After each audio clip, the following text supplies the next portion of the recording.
Marjorie Taylor Greene is a member of Congress from the state of Georgia and one of the very few Republicans in the House, believe it or not, who openly opposes child mutilation and race hatred in schools.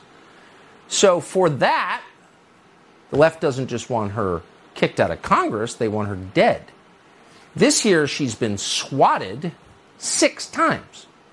That's the process where activists call the police, claim a fake emergency at someone's home. I'm about to commit suicide. Come soon. Then the SWAT team shows up, and sometimes in a case of mistaken identity, someone gets killed. Marjorie Taylor Greene says police banged on her door in the middle of the night, and she briefly considered bringing a gun to the front door. Thankfully, she didn't. So this just happened last night for the 6th time at Marjorie Taylor Greene's home. What is anyone doing about this? Well, not a lot so far.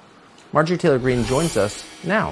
Congresswoman, thanks so much for coming on. So I don't think, and I know you don't like to be a victim, and I don't want to overstate anything, but this seems like effectively attempted murder 6 times.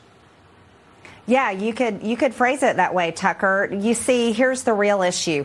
The Democrats have declared war on women, but they've gone a lot further. They're now declaring war on our children. And that's why I introduced the Protect Children's Innocent Act, to stop this aggressive agenda and genital mutilation of kids.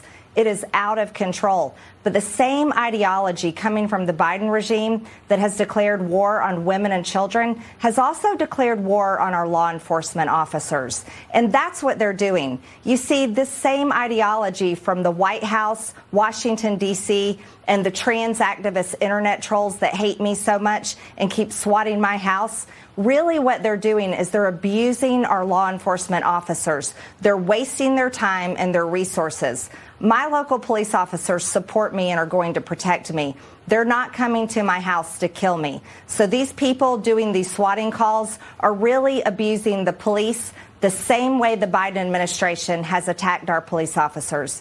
While they have handcuffed and basically shackled Border Patrol agents where they will not protect our border anymore, while they have defunded the police and crime is out of control all over our country, while they have made our military woke, while they're supporting and sending them in, and we're nearly on the verge of a nuclear war with Russia, which I completely oppose, by the way, the Biden administration and the trans activist internet trolls are all the same. They hate women and they hate children. And you're right, Tucker. I am nobody's victim, but let me tell you something. While I may be the committee-less freshman member of Congress, that's going to change very soon in January, and there will be a big, big difference in how we conduct Congress and how we hold people accountable.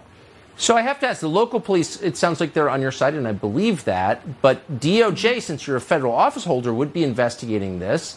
DOJ routinely gets people's text messages directly from Apple without telling them. Like, it's pretty sophisticated in their ability to find out everything that takes place electronically, but they have no clue who's doing this, the Biden Justice Department? Is that what you're saying?